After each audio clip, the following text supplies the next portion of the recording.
Assalomu alaykum hurmatli talabalar, hurmatli ilm ahli.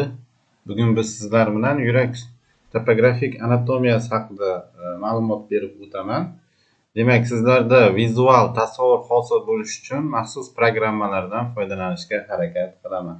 Demak, yurak lotinchada core deyiladi. Yurakni demak, to'rtta yuzasini tafovut qilishimiz mumkin. Ya'ni 3ta yuza deyiladi ba'zi adabiyotlarda. Ba'zi adabiyotlarda 4ta yuzasi farqlanadi. Mana bu ko'rib turgan yurakni oldingi tarafda qarab turgan yuzasi facies sternocostalis yuzasi deyiladi. Ya'ni mana shu yuzasi to'sh suyagining orqa devoriga va mana bu yerdagi qovurg'alarga, ya'ni 3-dan 6-sigacha bo'lgan qovurg'alarning tog'ayiga qarab turgani uchun shu nomni olgan yuza hisoblanadi. Ikkinchi yuzasi pastda bo'ladi, ya'ni diafragmaga qaragan yuzasi facies diafragmatica deyiladi. Ya'ni diafragma mana bu yerdan gumbaz shaklida ko'krak qafasini ichkaridan bo'shlig'iga kirib turadi. Qavariq qismi, mana shu qaragan qismi yurakka tegib turgani uchun facies diafragmatica, ya'ni diafragmal yuzasi. Bu ikkinchi yuzasi hisoblanadi. Uchinchi yuzasi esa mana ko'rib turibsiz, yurak ko'ks oralig'ining o'rta qismida, ya'ni o'rta ko'ks oralig'ida joylashgan va ikki yon tarafdan pleura parentalis, ya'ni o'pkani qoplab turuvchi pleura pardaning parental varag'ini mana shu yerdagi, ya'ni yurakka qaragan qismi bilan tegib turadi. Ya'ni o'ng va chap tarafda, ya'ni dextra va sinistrada. Shuning uchun ham ikkita yuzasi bor. Ya'ni o'ng o'pkaga qaragan yuzasi facies pulmonalis dextra va chap o'pkaga qaragan yuzasi facies pulmonalis sinistra yuzalari tafovut qilinadi. Endi ba'zi adabiyotlarda 4-yuzani ham aytib o'tishadi. Ya'ni orqada yurakni ko'ks oralig'ining orqa qismi a'zolariga qaragan yoki umurtqaga qaragan yuzasi facies vertebralis yuzasi ham tafovut etiladi deyiladi. Demak, yurakni quyida shu yuzalari bor ekan. Yurak ko'rinishidan mana e'tibor bersangiz, yoshligingizga ko'p chizgansiz, yurakni mana bunaqasiga qilib yoki o'rtasidan kamonlarni o'tkazib juda ko'p chizgansiz, lekin aslida bunaqa shaklda emas yurak. Siz yoshligingizda chizgan shaklda emas. Yurakni joylashgan o'rniga qaraydigan bo'lsak, yurakning quyidagi qismlarini ko'rishingiz mumkin. Ya'ni yurak nisbatan vertikal emas, gorizontal o'q bo'ylab joylashgan. Yurakni bazis qismi bo'ladi, ya'ni asos qismi bo'ladi. Uni ko'rib turishingiz mumkin. U yuqoriga va bir muncha orqaga yo'naladi. Mana bu yerda mana asos qismini ko'rishingiz mumkin. Bazis.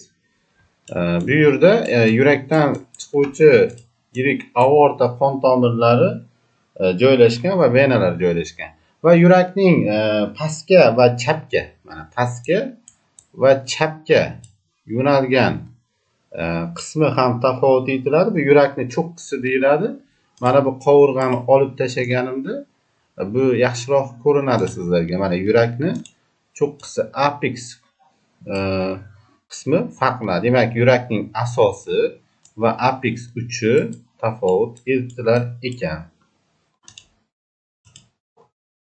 Yurakni gallatopiyasiga to'xtaladigan bo'lsak, yurak ko'ks oralig'i a'zosiga hisoblanadi. Ko'krak sohasi bo'shlig'ining ko'ks oralig'i, ya'ni pastki ko'ks oralig'ining o'rta qismiga to'g'ri keladi. Ko'ks oralig'ini eslaydigan bo'lsak, 4-ko'krak umurtqasidan chiziq o'tkazganimizda gorizontal. Bu ko'ks oralig'ini ikkiga bo'ladi, yuqori va pastki ko'ks oralig'iga. Yuqori ko'ks oralig'i a'zolariga to'xtalib o'tirmayman. Pastki ko'ks oralig'ini o'zi ham 3ga bo'lardik. Oldingi ko'ks oralig'i, o'rta ko'ks oralig'i va orqa ko'ks oralig'i a'zolari. Yurak mana shu perikard bilan o'ralgan holatda o'rta ko'ks oralig'iga gallatopik jihatdan joylashgan. Endi yurakni sintopiyasiga to'xtaladigan bo'lsak, ya'ni boshqa qo'shinlari bilan munosabati mana bu yerda ko'rib turibsiz. Yurakni old tarafdan to'sh suyagi, mana to'sh suyagini olib tashladim. To'sh suyagi va to'sh suyagiga birikadigan qovurg'alarning tog'ayi, ya'ni 3-dan 6-gacha bo'lgan qovurg'alar tog'ayi unga sintopik jihatdan qo'shni hisoblanadi oldindan. Endi medial tarafdan ichkaridan uning qo'shnisi ikki yon tarafdan o'pkani qoplagan plevra pardasining ichki mediastinal qismiga to'g'ri keladi, ya'ni o'ng va chap o'pkaning plevra qismiga to'g'ri keladi. Endi yuqoridan to'xtaladigan bo'lsak, yurakni o'zini yirik qon tomir tutamlariga qo'shni hisoblanadi, ya'ni sintapik, va pastdan ko'rib turibsiz, diafragma, ya'ni diafragmani ustidan qoplab turadigan fascia endotorasika bilan sintapik bog'langan bo'ladi va orqa tarafdan esa boyagi koks oralig'ining orqa qismidagi a'zolar bilan sintapik munosabatda bo'ladi. Yurakni skletopik chegarasiga to'xtaladigan bo'lsak yoki galotopiya sintapiyasiga to'xtaladigan bo'lsak, yurakni skletopik chegaralari quyidagilar. Ya'ni yuqori chegarasi birinchi. Yuqori chegarasi yurak bo'lmachalarining yuqori qismiga to'g'ri keladi yoki biza ko'krak qafasining devorini o'tganimizda maxsus proyeksion chiziqlarimiz bor edi. Mana bu chizig'imiz to'rt suyagini o'rtasidan o'tgan o'rta to'rt suyagining chizig'i, umrov suyagini o'rtasidan o'tgani liniya media clavicularis chizig'i edi. To'rt suyagini tashqi qirg'og'i bo'ylab yo'nalgan chizig'imiz liniya sternalis edi va liniya sternalis bilan liniya media clavicularis orasidagi mana bu chizig'imiz esa liniya parasternalis edi. Demak, mana shu chiziqlardan foydalanib yurakni chegaralab olamiz. Yurakning yuqori chegarasi liniya parasternalis chizig'i bo'ylab, ya'ni sinistra va dextra chizig'i bo'ylab oladigan bo'lsak, ya'ni mana bu dextra, bu taraf esa sinistra deb olamiz. Uchinchi qovurg'alarning tog'ayi, ya'ni sanaymiz. Birinchi, ikkinchi va uchinchi qovurg'alarning tog'ayiga gorizontal chiziq o'tkazsak, mana shu yerda gorizontal chiziq o'tkazsak, mana bu chizig'imiz. Mana shu chizig'imizga to'g'ri keladi yurak bo'lmachalarining yuqori qismi. Mana shu chiziqqa to'g'ri keladi. Bu yurakning yuqori, ya'ni superior chegarasi hisoblanadi. Keyingi chegarasiga to'xtaladigan bo'lsak, o'ng chegarasi. O'ng chegarasi yurakning o'ng bo'lmachasi, ya'ni atrium dextraning yon devoriga to'g'ri keladi, ya'ni o'ng bo'lmacha tarafga to'g'ri keladi. Bu ham liniya parasternalis chizig'imiz bo'yicha, ya'ni liniya parasternalis chizig'imiz bo'yicha 3 va 5 qovurg'alarning tog'ayiga, mana 3 va 5 qovurg'alarning tog'ayiga tutashtiruvchi vertikal chizig'imizga, mana shu qismiga to'g'ri keladi yurakning o'ng chegarasi. Yurakning chap chegarasi, bu chap qorincha ventriculus sinistraning yon devoriga to'g'ri keladi, ya'ni chap qorincha tarafga to'g'ri keladi. Bu ham liniya parasternalis sinistra chizig'i bo'ylab 3-qovurg'aning tog'ayidan yurakning uchigacha. Demak, 3-qovurg'amizdan boshlanar ekan, mana yurakning apex uchigacha bo'lgan qismiga to'g'ri kelar ekan chap chegarasi. Endi yurakning pastki chegarasiga to'xtaladigan bo'lsak, u o'ng qorincha ventriculus dextraning yon devoriga to'g'ri keladi. Bu ham liniya parasternalis dextra bo'ylab 5-qovurg'amiz. 5-qovurg'amiz tog'ayini, 5-qovurg'amiz tog'ayini apex cordisgacha bo'lgan qismiga, mana bu qismigacha to'g'ri keladi. Mana yurakning bu pastki chegarasi hisoblanadi. Ya'ni yurakning cho'qqisiga to'g'ri keladi. Va yurakning oxirgi qismi apex cordis, yurak uchi. Bu hammaga ma'lum, ayniqsa terapiyada, ekipida yaxshiroq tushuntiriladi. Yurakni turtkusi degan narsa bu. Mana shuni aniqlashda biz o'rta umrov chizig'i bo'ylab chiziq tortardik va sanardik. 1-ikkinchi, 3-chi, 4-chi va 5-chi qovurg'alargacha bo'lgan qismni palpatsiyalab, ya'ni liniya media clavicular sinistra bo'yicha 1-1,5 sm ichkariga gorizontal chiziq chizsak, mana shu yerda mana 1-1,5 sm. Mana shu yerda yurak turtkusini yoki yurakni apex cordis qismiga to'g'ri kelar edi. Mana shu hozir gapirib o'tganlarim yurakning chegarasi, skletopiya, ya'ni suyakka nisbatan chegarasi edi. Yurakni makroskopik tuzilishiga qaraydigan bo'lsak, yurakni tashqaridan qaraganimizda yurakning quyidagi qismlarini ko'rishimiz mumkin. Yurakni yuqoriga yo'nalgan, yuqoriga yo'nalgan va birmuncha orqaga yo'nalgan, ya'ni orqa tarafga yo'nalgan qismi asosi deyiladi. Mana bu bazis qismi deyiladi. Ya'ni asos qismi. Bu kengroq bo'ladi va bu yerdan yurakka kiruvchi va chiquvchi yirik aorta qon tomirlari venalar joylashgan bo'ladi. Va yurakni makroskopik qaraganda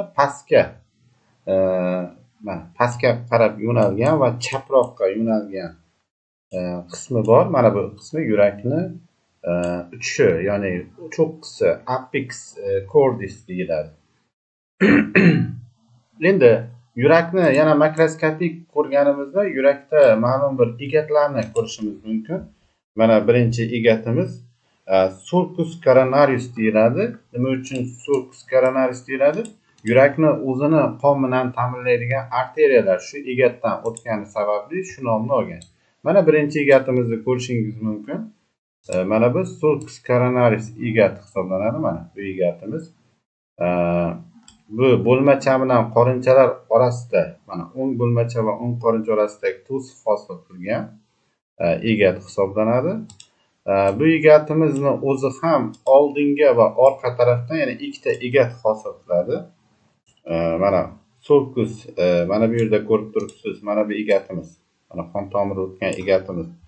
Sulcus interventricularis posterior, ya'ni ikkita qorinchalarning orasida hosil bo'lgan, ya'ni o'ng va chap qorinchalar orasida hosil bo'lgan egat va shu egatni egzagi sherigi oldinda joylashgan. Mana bu yerda ko'rib turishingiz mumkin. Mana bu egat sulcus interventricularis anterior hisoblanadi, ya'ni oldingi qorinchalar aro egat. Orqada egat bor, oldinda egat bor. Endi bu egatlardan asosan qon tomirlar o'tadi. Yurakni qon bilan ta'minlaydigan arteriyalar va yurakni kardiomiyotitlaridan hosil bo'lgan zararli va karmatay to'yingan qon venalar shu egatlar bo'ylab o'tgan. Masalan, sulcus coronariusdan totsimon arteriya o'tadi. Yurakni orqasida o'ng bo'lmacha va qorincha orasida joylashgan. Mana shuni kengaygan qismini coronarium sinus hosil qiladi. Unda yurak venasi joylashgan bo'ladi. Mana bu yerda. Sinus coronarius mana ko'rib turibsiz. Endi oldingi qorinchalar va egatdan esa arteriya coronarium sinistra o'tadi. Mana bu yerda mana. Arteriya coronarium sinistra. Orqa egatimizda esa shu qon tomirimizni arteriya coronarium dextrasi o'tadi. Yurakni men alohida qon bilan ta'minlash bo'yicha video chiqaraman. Hozircha sizga makroskopik tuzilishiga to'xtalib o'tdim. Undan tashqari yurakni makroskopik ko'rganimizda endi unchalik yarki bu yerda ko'rinmagan yurakni bo'lmachalari va qorinchalarini ko'rishimiz mumkin. Mana bu yurakni o'ng bo'lmachasi, bu o'ng qorinchasi hisoblanadi. Mana bu chap bo'lmacha va chap qorinchani ko'rishimiz mumkin. Va undan tashqari yurakni mana shu bo'lmacha va qorinchalar va yirik vena va aorta o'rtasida ham klapanlar joylashgan bo'ladi. Yurak klapanlari uni ichki tuzilishida o'tadi. Noto'g'ri konustimon shaklida. Tushunarlimi?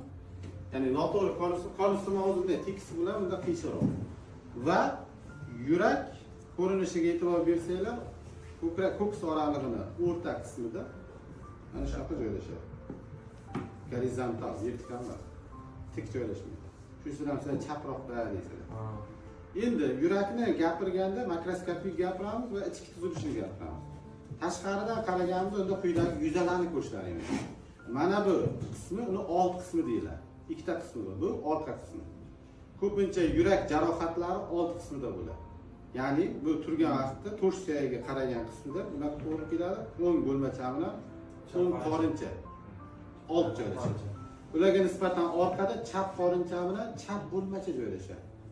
Videoda gapirmasanglar qo'shib qo'yasizlar. Endi nima uchun bu taraf jarohatlanadi? Chunki torsiyaga zarb bo'lganda mana shu qismiga bosim bo'ladi. Tushunarlimi? Endi yurakni pastga, mana pastga pastga ketyapti va chaproqqa yo'nalgan va toraygan qismi mana bu qismi. Yurakni nima deydi? Apex cordis, cho'qqisi yo uchi deydi. Tushunarli? Buni sizlar ko'pincha yurak turtkisidir. Liniya media clavicularis bo'ylab 5-qovurg'adan ichkariga 1,5 sm aniqlanadi chegarasi. Endi yuqoriga va orqaroqqa, mana yuqori ketyapti, orqaroqqa kengaygan qismi bazis qismi deydi, asos. Ya'ni bazis cordis, yurak asosi. Asos qismida juda ko'p qon tomirlarini ko'rishlaringiz mumkin. Yurakdan chiquvchi aorta va yurakdan chiquvchi arteriyalar va ularga kiruvchi vena. Hozir har biriga to'xtalamiz. Endi yurakda quyidagi yuzalari bor. Mana bu fascis, nima deyiladi? Sterna costalis yuzasi. Ya'ni qovurg'aga va to'siga qaraydi. Ikkita yon tarafdagi yuzasi mana ushlab turibman. O'pkalarning medial qismiga, ya'ni mediastinumga qaragan, pleuraning mediastinum qismiga qaragani nima deyiladi? Fascis pulmonaris dextra sinistra. Tushunarli? Bundan tashqari yurakni pastki qismi, mana past qismi. Mana shunaqa joylashgan vaqtda diafragmaga tegib turadi. Ko'proq chap qoluncha tegib turgani uchun fascis diafragmatik yuzasi deyiladi. Va orqa ko'pchilik joylarda orqa yuzasi aytilmaydi. Orqa yuzasi ham bu ko'ks oralig'ining orqasida joylashgan a'zolarga qaragan yuzasi. Fascis vertebral. Tushunarli? Endi yurakni o'ziga e'tibor bersanglar juda ham ko'p egatlarni ko'rishlaring mumkin. Ya'ni yurakda egatlar bor, sulkuslar bor. Bu egatlardan nima o'tgan? Qon tomirlar, arteriya, vena. Mana masalan, yurakda qon aylanish sistemasini yaxshi bilib ketishkili davolash fakulteti. Mana yurakni aortasi. Mana aorta qon tomiri. Aortadan nima chiqadi? To'simon arteriya chiqadi. Mana aortani chizadi, mana aorta. Aortada nima bor? Yarim oysimon klapana bor, mana. Buni bu yoqdan chizsam aniq ko'rinadi. To'g'rimi? Yarim oysimon klapan chap qorincha bilan aorta o'rtasida bo'ladi. Bu katta qon aylanish doirasini to'sib turadi. Ya'ni qonni bir tarafga harakatlansin. Mana shu yarim oysimon klapanlarimiz yuqorisidan mana ustidan ikkita arteriya chiqadi. Bu tochsimon arteriya deydi. Ya'ni yurakni qon bilan ta'minlaydigan koronar arteriya. Arteriya koronari dextrasmi 10, arteriya koronari sinistra. Mana aorta. Demak, nimadan chiqar ekan? Aortadan chiqar ekan. Nimani ustida turar ekan? Klapan ustida. Ko'pchilik noto'g'ri gapirib ketishgan. Klapanda yo pastroqda, aortada mana shu yerda joylashgan. Endi yurak qisqarsa, qorinchalar, bo'lmachilar nima deyiladi? Diastola deyiladi. Bo'shashsa nima deyiladi? Diastola deyiladi. Endi savol tug'iladi. Yurak o'zidan o'tgan qonni bir tomchisiga xiyonat qiladimi, ya'ni o'ziga olib qoladimi? Yo'q, chunki unadan oladi, karanat to'slanadi. Yo'q. O'shandan olish uchun o'zidan o'tgan qonni oladimi? Yo'q. Qaytgan qonni oladi. Qaytgan qonni oladi. Diastola. Yaxshi. Demak, mana chap qorincha qisqardi. Chap qorincha qisqardi. Diastolda qaytgan qonni oladi. O'sha. Mana yarim oysimon klapan ko'rdinglarmi? Mana. Endi mana bu ichki ko'rinish. Mana chap qorinchamiz, to'g'rimi? Qon bu yoqda katta qon doirasida kislorod tungan qon yarim oysimon klapandan o'tib aortaga chiqib ketadi. Bu paytda yurak qon olmaydi. Ya'ni sistola vaqtida hech qanaqa koronar arteriyada qon bo'lmaydi. Ya'ni bu yerda qon faqat nimaga ketadi? Aortaga keladi. Klapanlar yopiladi diastolada, to'g'rimi? Bo'shashadi qorinchalar. Mana shu vaqtda qayta retrograd oqim bo'ladi. Ya'ni aortadan ketgan qonni ma'lum bir qoldiq qismi orqaga qaytarilib, mana bu yerga yig'iladi. Va mana shu qon qayerga ketadi? To'simon arteriyaga ketadi. Demak, yurak haqiqatan o'ziga bir tomchi qonni o'zidan ichkarisidan o'tgan qonni olib qolasa kerak. Aortadan oladi. Endi mana shu arteriyalarni sizlar bilishlaring nima uchun muhim? Ko'pincha mana shu arteriyalarda yurakda qon nima bo'ladi? Tromb bo'ladi. Va mana shu joyda nima bo'ladi? Ishemiya bo'ladi. Yurakning ma'lum bir qismida qon aylanish buziladi. Va buni miokard infarkt, ya'ni miyositlarga ozuqa bormaydi, kislorod bo'lmaydi, yurdagi mushaklar nekrozga uchrab bo'la boshlaydi va qisqarish funksiyasi yo'qoladi. Agar chap qorincha qon bilan ta'minlansa, chap qorincha miokard. To'g'rimi? Endi buni bu yoqda ko'ramiz. Mana aortani topamiz. Mana bu menimcha o'pka kattagina.